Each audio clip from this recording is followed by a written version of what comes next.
Hello everyone, कैसे हैं आप सब। तो इस वाले लेक्चर में हम यहां पर पढ़ने वाले हैं हमारे बार ऑफ यूनिफॉर्म स्ट्रेंथ के बारे में। तो बार ऑफ यूनिफॉर्म स्ट्रेंथ क्या होता है? एक ऐसा बार जिसके ऊपर लोड तो अप्लाई आप कर रहे हैं, उसके हर एक पॉइंट पर जो स्ट्रेस आ रहा है वो सेम आ रहा है। अभी देखिए, यहां पर अगर मेरे पास ये एक बार है तो ऑब्वियस सी बात है इसके पास सेल्फ वेट भी है। ठीक है, तो यहां पर अगर मैं कोई सेक्शन ले रहा हूं, उस पर जो आपका वेट आ रहा होगा वो इस अमाउंट का आ रहा होगा, इस अमाउंट के सेक्शन का आ रहा होगा। वहीं अगर मैं आपका सेक्शन यहां काटता हूं तो उस पर जो वेट आ रहा होगा इतने अमाउंट का आ रहा होगा। ठीक है, तो आपका यहां पे स्ट्रेस जो है वो चेंज होते जा रहा है, because amount of load acting on net plane वो चेंज होते जा रहा है। आई होप बात समझ आ रही होगी। चलिए, अगर मैं जिस हिसाब से मेरा लोड इंक्रीज कर रहा है उसी हिसाब से अगर मैं एरिया भी इंक्रीज कर दूं तो क्या मेरा स्ट्रेस सेम नहीं रहेगा? चलिए यहां पे देखिए इस बात को। मान लीजिए अभी जो लोड आ रहा है वो 10 का आ रहा है और आपका जो एरिया है वो है 5 का। ठीक है, तो आपका स्ट्रेस जो हो गया वो हो गया 2 न्यूटन पर एमएम स्क्वायर। अब मैं ये कह रहा हूं कि आपका जो लोड है वो हमने इंक्रीज कर दिया 20 से और एरिया इंक्रीज कर दिया मैंने 10 तक। तो ऑब्वियस सी बात है यहां पर आपका अगेन जो स्ट्रेस आएगा वो आपका 2 न्यूटन पर एमएम स्क्वायर आएगा। आपका लोड तो इंक्रीज हो रहा है लेकिन साथ साथ आप क्या करते हैं, यहां पर एरिया भी इंक्रीज कर देते हैं। ठीक है, तो एक ऐसा बार जिसके हर एक सेक्शन पर सेम स्ट्रेस की वैल्यू आए उसको हम यहां पर क्या बोल रहे हैं? बार ऑफ यूनिफॉर्म स्ट्रेंथ। ये आपके बेंडिंग मोमेंट जो पढ़ाऊंगा ना वहां बहुत काम आएगा, बहुत इंपॉर्टेंट है ये बार ऑफ यूनिफॉर्म स्ट्रेंथ। इसके ऊपर तो क्वेश्चन कई बने हुए हैं। ठीक है, अब देखिए, तो यहां पर आपका यह है A1 एरिया और यहां पर है आपका A2 एरिया। हम इसका सेल्फ वेट भी ले रहे हैं और यहां पर हम एक्सटर्नल लोड भी लगा रहे हैं। क्लियर है? तो यहां पर आपका बार ऑफ यूनिफॉर्म स्ट्रेंथ तब मिलेगा जब आपका A1 अपॉन A2 का जो रेशियो है it is equal to E की power gamma L upon sigma. कि आपको यहां पे कितना स्ट्रेस चाहिए उस हिसाब से आपको यहां पर वैल्यू आ जाएगी। ठीक है, अगर आप दोनों तरफ लॉग लेंगे, नेचुरल लॉग, तो ये हो जाएगा ln A1 upon A2 is equal to gamma L upon sigma, because ln E1 होता है। समझ आ गई बात? चलिए, तो ये चीज आपकी बार ऑफ यूनिफॉर्म स्ट्रेंथ है। एक बार बस फॉर्मूला याद रख लेना। आपके जो वनडे एग्जाम है उसमें तो आज तक शायद पूछा नहीं गया है, जितने भी मैंने प्रीवियस ईयर के क्वेश्चन पेपर देखे हैं। हाँ, ये जरूर पूछा गया बार ऑफ यूनिफॉर्म स्ट्रेंथ है, उसमें लिखा होगा सेम स्ट्रेंथ सेम स्ट्रेस, इस तरीके से क्वेश्चन पूछे, लेकिन ये फॉर्मूले के ऊपर तो नहीं पूछा गया अब तक, जितने मैंने पेपर देखे हैं। कोई और किसी स्टेट में पूछा हो तो मैं उसकी गारंटी नहीं ले सकता हूं। चलिए, अब आते हैं यहां पर एक क्वेश्चन पे। ये क्वेश्चन मुझे बहुत अच्छा लगा। ये क्वेश्चन आया है आपके गेट में शायद। देखिए, ये क्वेश्चन कह रहा है कि आपके पास ये एक बीम है, you have a beam over here,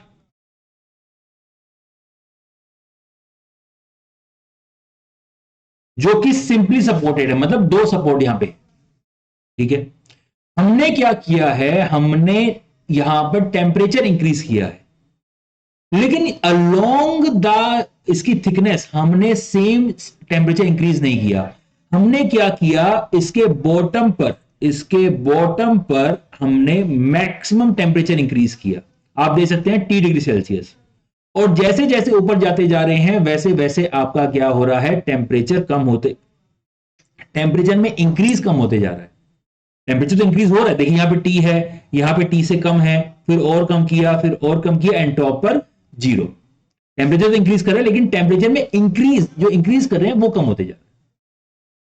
चलिए, अब देखिए, तो यहां पर क्या होगा, यहां पर सिंस आप नॉन यूनिफॉर्म टेम्परेचर में इंक्रीज कर रहे हैं, देयरफॉर इसमें क्या होगा, नॉन यूनिफॉर्म एक्सपेंशन होगा अलग अलग प्लेन का। अलग अलग प्लेन का मतलब क्या है, इस बीम को मैं अलग अलग प्लेन में डिवाइड कर दे रहा हूं। लो, एक प्लेन आपका ये हो गया, क्लियर है, दूसरा प्लेन आपका ये हो गया, तो इसको मैं अलग अलग प्लेन में काट दे रहा हूं अलोंग द, देखिए समझिए इस बात को, समझ जाएंगे ना। ये इसकी विड्थ थी, इसकी विड्थ ऐसे होगी ना, तो मैंने ऐसे करके एक प्लेन काट दिया। आई होप बात समझ आ रही हो। अब सुनिए इस बात को, तो आपका यहां पे टेम्परेचर जो है हर एक प्लेन पर जो इंक्रीज हो रहा है वो अलग अलग है, देयरफॉर इंक्रीज इन लेंथ भी अलग अलग होगा। मैक्सिमम कहां होगा, बॉटम मोस्ट पॉइंट पे, ठीक है। सबसे कम कहां इंक्रीज होगा, सबसे टॉप मोस्ट पॉइंट पे, क्योंकि वहां पे मिनिमम टेम्परेचर इंक्रीज हो रहा है।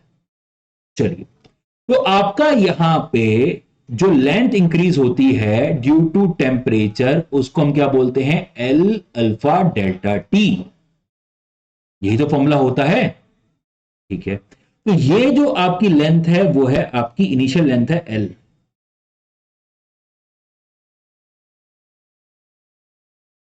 नीचे वाली एल से हो जा रही है L plus L alpha delta T, और ऊपर वाली एल ही रह रही है। तो क्या ये रेक्टेंगुलर रहेगा, क्या नहीं, ये कुछ क्या हो जाएगा, इस तरीके से बैंड हो जाएगा, क्योंकि जब बैंडिंग होती है आपकी यहां पर क्या होगा, ये आपका ये वाली लेंथ आपकी हो जाएगी L plus L alpha delta T, और ये वाली लेंथ आपकी एल ही रहेगी। आई होप बात समझ आ रही होगी। ये क्वेश्चन मुझसे बार के इंटरव्यू में पूछा गया था कि बताओ कि आपका यहां पर कोई ऐसा केस कि आप बीम पर कोई मूवमेंट नहीं लगा रहे हैं, कोई लोड नहीं लगा रहे हैं, लेकिन तब भी अगर उसकी बेंडिंग हो रही है तो कैसे हो रही है, देखो बेंडिंग तो हो रही है। आपने कोई लोड लगाया नहीं, आपने कोई मूवमेंट लगाया नहीं, आपने टेम्परेचर इंक्रीज किया लेकिन उसमें वेरिएशन दे दिया। चलिए, अब देखिए, ये जो डिफ्लेक्शन आपके सामने निकलकर आया है, मुझे इसकी वैल्यू निकालनी है, मुझे इसकी वैल्यू निकालनी है। अब देखिए, ये जो इसकी थिकनेस है इसको मैं एच बोल रहा हूं, ये जो आपकी थिकनेस है इसको मैं एच बोल रहा हूं। अब देखिए, ये जो डेल्टा है ये वेरी स्मॉल है, बहुत कम होता है, आपको देखने को भी नहीं मिलेगा, इतना कम होता है डेल्टा, ठीक है। Since delta is very small, therefore इस लेंथ को, देयरफॉर इस लेंथ को मैं एल ले रहा हूं। एक्चुअल में देखो, ये जो सेक्शन है ना, ये लाइन, एक्चुअल में ये जो लाइन है इसको मैंने ये बना के दिखा रखी है। तो दिस इज योर एल, लेकिन सिंस डेल्टा बहुत कम है, देयरफॉर ये वाली लाइन भी जो होगी that will be almost equal to L only. अब सुनिए, अब एक प्रॉपर्टी आती है आपके सर्किल की, एक प्रॉपर्टी आती है आपके सर्किल की। प्रॉपर्टी क्या है, प्रॉपर्टी ये है, प्रॉपर्टी ये है कि ये आपका डायमीटर है, ये कोड है, ये डायमीटर है, ये कोड है। तो अगर ये आपका डेल्टा है तो ये वाला वैल्यू कितनी हो जाएगी, 2r minus delta, because this is complete diameter, और ये डेल्टा है तो बचा ऊपर कितना, 2r माइनस डेल्टा। तो ये क्या होगा आपका l/2, और ये होगा आपका l/2। तो सर्किल की प्रॉपर्टी क्या है, सर्किल की प्रॉपर्टी होती है कि आपका यहां पर l/2 into l/2 is equal to delta into 2r minus delta. this into this is equal to this into this, this into this is equal to this into this। समझ आ गई बात। चलिए, अगर मैं इसको अंदर लेके जा रहा हूं तो यहां पे हो जाएगा l²/4, इसको थोड़ा बड़ा कर दूं मैं, l²/4, और ये हो जाएगा आपका 2r delta minus delta square. ठीक है, मैं पहले ही कह रहा हूं कि आपका डेल्टा जो है वो आपका बहुत छोटा है। फॉर एग्जाम्पल डेल्टा की वैल्यू है आपकी 0.01। अगर आप इसका स्क्वायर कर रहे हैं तो ये और या छोटी वैल्यू नहीं हो जाएगी, ये वाली वैल्यू हो जाएगी आपकी 0.0001। ये वाली वैल्यू हो जाएगी अगर 0.01 का स्क्वायर कर रहे हैं तो।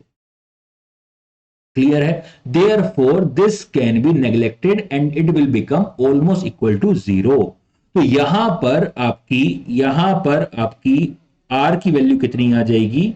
यहां पर आपकी आर की वैल्यू आ जाएगी एल स्क्वायर बाय 8 डेल्टा, या फिर डेल्टा, चलो ठीक है ये लिख देते हैं, एल स्क्वायर बाय 8 डेल्टा।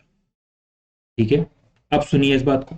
तो यहां पर ये जो आपकी बीम है ये आपकी डिफ्लेक्ट हो रही है।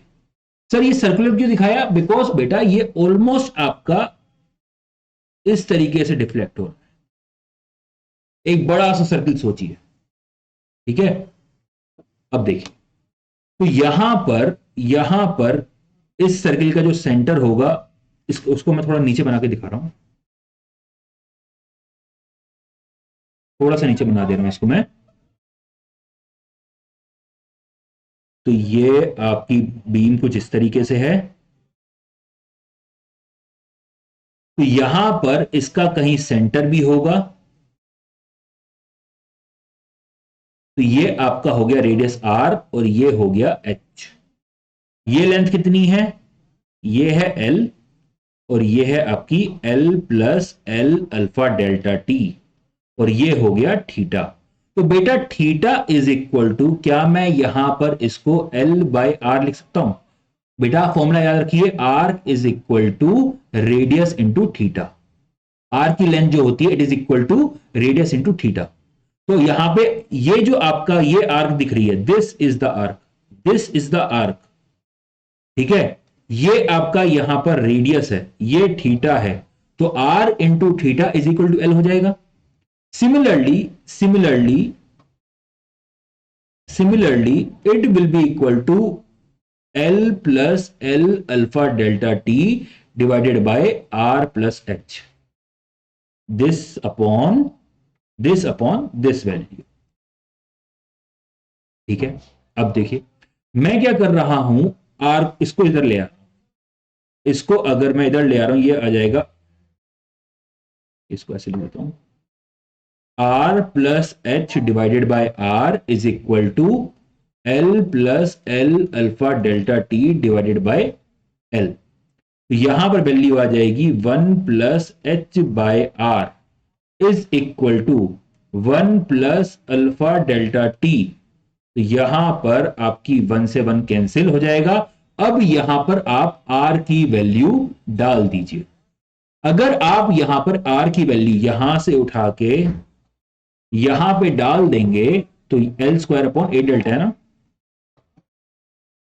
L square by 8 delta is equal to alpha delta T.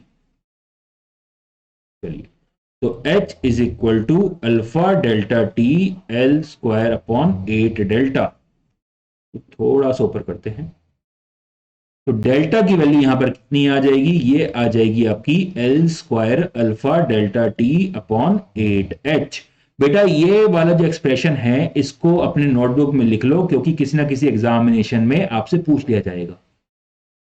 Gate में तो आ ही गया है, आपके किसी और एग्जाम में भी आ सकता है, सिंपल एक्सप्रेशन पूछ लेंगे कि डिफ्लेक्शन कितना होगा अगर आपका नॉन यूनिफॉर्मली आप यहां पर टेम्परेचर इंक्रीज कर रहे हैं आपकी बीम का। तो आई होप ये क्वेश्चन आपको समझ आ गया होगा। अब यहां पर एक बहुत अच्छा क्वेश्चन है जिसको मैंने प्रीवियस ईयर के लिए रखा था, एक मिनट, प्रीवियस, हाँ ये रहा। ये क्वेश्चन देखिए, क्वेश्चन कह रहा है, अच्छा कुछ भी अगर आपको समझ नहीं आता है ना तो आप कमेंट सेक्शन में लिख दिया कीजिए, मैं नेक्स्ट वाले लेक्चर में उसको पक्का कवर कर दूंगा। एंड फीडबैक जरूर दीजिएगा कि आपको लेक्चर्स किस तरीके के लग रहे हैं। कुछ अगर आपको वॉइस वगैरह में कहीं दिक्कत आ रही है, क्योंकि मेरे पास टाइम नहीं होता कि मैं एडिट वगैरह करूं, कुछ भी अगर दिक्कत आ रही है तो आप मेरे को बता दीजिए, मैं उसको उस पर एक्शन जरूर लूंगा। अब यहां पर क्वेश्चन है द रेशियो ऑफ स्ट्रेस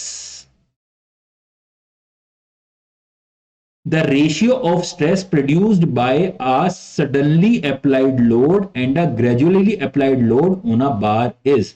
ये क्वेश्चन आपका खाली उत्तराखंड में नहीं पूछा गया, ये एमपीपीएससी में पूछा गया है, आपके यूपीपीएससी में पूछा गया है और अन्य एग्जाम में पूछा गया होगा। ये खाली यहां पे लिखा है तो यूके का नाम लिखा हुआ है, लेकिन कई एग्जाम में और पूछा गया है।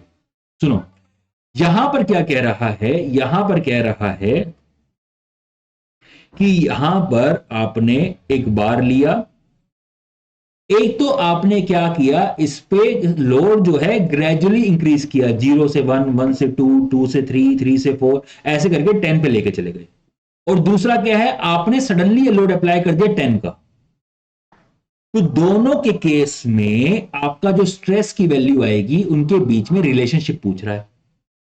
ठीक है, तो यहां पर बेटा याद रखना, यहां पर आप याद रखना, खाली आपका सडनली अप्लाई लोड का भी नहीं है, मैं पूरा पढ़ा दे रहा हूं। चलो उसमें भी आऊंगा, ठीक है। इसका जो फॉर्मूला है उसी से वो चीज आ जाएगी, इसका जो फॉर्मूला है उसी से वो चीज आ जाएगी। जरा देखो यहां पर क्या है, यहां पर आपका ये एक बार है, दिस इज योर बार, ठीक है, ये पूरा एक बार है ऐसे। और यहां पर क्या है, बीच में एक लोड लगा हुआ है इस जगह पे कहीं पर, इस तरीके से देखो, एक मिनट, इस तरीके से, ठीक है। ये पूरा एक बार है ब्लैक वाला, इसके यहां पे ऊपर क्या है, इस तरीके से एक लोड लगा हुआ है जिसको मैं P इक्वल टू mg बोल रहा हूं। दिस इज द लोड, ठीक है। और यहां पर आपका नीचे क्या है, फ्लैंज लगा हुआ है, जिसके ऊपर ये एक फ्लैंज लगा हुआ है जिसके ऊपर लोड गिर रहा है।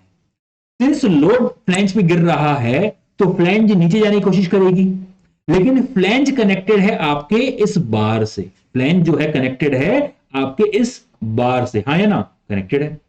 तो आपका यहां पर ऊपर से कुछ भी लोड गिरेगा इस फ्लैंज पे, फ्लैंज नीचे जाने की कोशिश करेगी तो बार में स्ट्रेस देगी कि नहीं देगी, हाँ देगी, ऑब्वियस ही बात है, देगी। क्लियर है, समझ आ गई बात, ठीक है। तो यहां पर आपका जो स्ट्रेस आता है, इसका पूरा डेरिवेशन है, वो मैं करके नहीं दे रहा हूं आपको, बिकॉज जरूरत नहीं।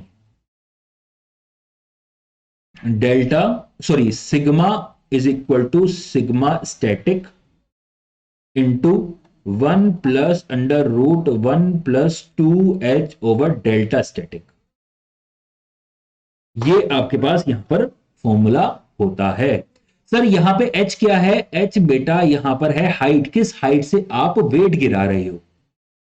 क्लियर है, चलिए, तो ये फॉर्मूला आपके पास होता है। डेल्टा स्टैटिक मतलब आपका PL over AE, PL over AE, this is the static. I hope समझ आ गई। सिग्मा स्टैटिक क्या है, P बाय A। आपने ग्रेजुअली यहां पर आपने लोड लगा दिया। अब सुनिए इस बात को, अब यहां पर क्वेश्चन क्या था, क्वेश्चन यहां पे है कि आप जो लोड लगा रहे हो वो सडनली लगा रहे हो, आप जो लोड लगा रहे हो वो सडनली लगा रहे हो, सडनली अप्लाइड लोड। तो अगर आप लोड सडनली लगा रहे हो बेटा, एक मिनट, हाँ, मतलब आप ऊपर से नहीं गिरा रहे हो, आप क्या कर रहे हो, डायरेक्टली जाके फ्लेंज पर रख दे रहे हो। आप ऊपर से ना गिराने की जगह डायरेक्टली फ्लेंज के ऊपर रख दे रहे हो। आप जो ये लोड है आप यहां पे रख दे रहे हो डायरेक्टली इस जगह पे, लेकिन लगा एकदम से है, सडनली यहां पे लगा है। अब सुनिए इस बात को, तो इसका मतलब यह है कि अगर मैं h की वैल्यू 0 कर दूं यहां पर, तो sigma is equal to sigma static into कितना हो जाएगा, 1 प्लस 1 आ जाएगा यहां पर, ठीक है, बिकॉज वो 0 हो जाएगी। तो यहां पर आंसर आ जाएगा ट्वाइस सिग्मा स्टैटिक। तो यहां पे जो सडनली अप्लाइड लोड है, this is twice of your static load, sorry static stresses. आपका सडनली अप्लाइड जो स्ट्रेसेस है due to suddenly applied load, it is twice of static stresses. I hope बात समझ आ गई होगी। तो इस तरह के जो क्वेश्चन आ रहे हैं आप उसको आसानी से कर सकते हैं, इस फॉर्मूले को लिख लीजिएगा। अगेन अभी तो उसने सडनली पूछा है, पूछ लेगा कि हाइट जो है वो आपकी इतनी है, डेल्टा स्टैटिक कितना है, बताओ कितना स्ट्रेसेस आएंगे, कुछ भी पूछ सकता है, पूछते हैं वो क्या। चलिए, तो आपका यहां पर एक बड़ा पोर्शन कंप्लीट होता है। नेक्स्ट पार्ट हम शुरू करेंगे हमारे पॉइजन रेशियो से, ठीक है। तो मिलते हैं नेक्स्ट पार्ट में। And do share this lectures. और कोई दिक्कत हो तो आप कमेंट सेक्शन में लिख सकते हैं, मैं कमेंट हर एक किसी का पढ़ता हूं और उसको मैं नेक्स्ट पार्ट में कवर करने की जरूर कोशिश करूंगा। देखिए बेटा, ये लेक्चर्स लाइव नहीं है, ये आपके रिकॉर्डेड लेक्चर्स मैं आपको प्रोवाइड कर रहा हूं।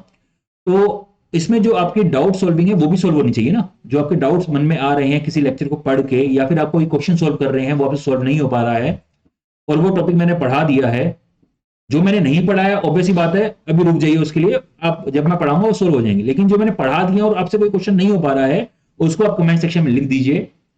आपका तो भला होगा ही होगा, क्योंकि मैं उसको नेक्स्ट पार्ट में कवर कर लूंगा और बाकी बच्चों का भी भला हो जाएगा, क्योंकि हो सकता है कोई पार्ट मिस हो गया। वैसे कोशिश मेरी ये रही है कोई पार्ट मिस ना हो, लेकिन अगर कोई पार्ट मिस भी हो गया है तो वो भी हम यहां पर कवर कर लेंगे। ठीक है, तो मिलते हैं नेक्स्ट लेक्चर में जहां पर हम पॉइजन रेशियो शुरू करेंगे। चलिए, धन्यवाद।